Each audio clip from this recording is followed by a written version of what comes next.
কোরবানির বাজারে পাহাড়ি ছোট খামারগুলোর দেশি জাতের গরুর চাহিদা সবচেয়ে বেশি। অন্যদিকে মিয়ানমার থেকে সীমান্ত পেরিয়ে আসছে গরু। বান্দরবান শহরের বালাঘাটা গরুর বাজার থেকে আরো জানিয়েছেন প্রতিনিধি মিনারুল হক।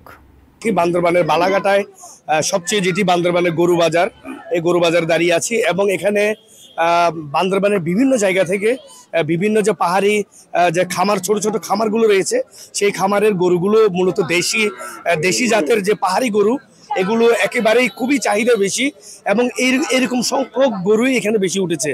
বিশেষ করে আমাদের এই এলাকার কোরবানির বাজারে এই যে পাহাড়ি খামারগুলোর গরু এখানে চাহিদা থাকায় দেশের বিভিন্ন জায়গা থেকে কিন্তু ক্রেতারা এসে এই কোরবানির জন্য এই দেশি জাতের গরু তারা নিয়ে যাচ্ছেন। এবং এই দেশি জাতের গরুর একটি বৈশিষ্ট্য হলো এগুলো লতাগুল্ম, পাহাড়ের যে লতাগুল্ম রয়েছে, যে প্রাকৃতিক যে ঘাস রয়েছে, এগুলো খেয়ে মূলত আসলে এগুলো বড় হয়ে থাকে।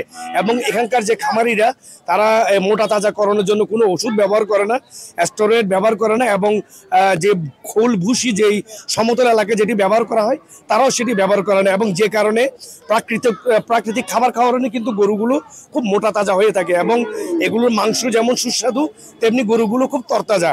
এবং যে কারণে কোরবানির জন্য তারা মূলত এই ধরনের গরুগুলোকে বেছে নিয়ে থাকেন। এবং এখানে শুধু গরু নয়, এখানে মহিষও উঠেছে এবং সেই সাথে ছাগলেরও দেখা যাচ্ছে।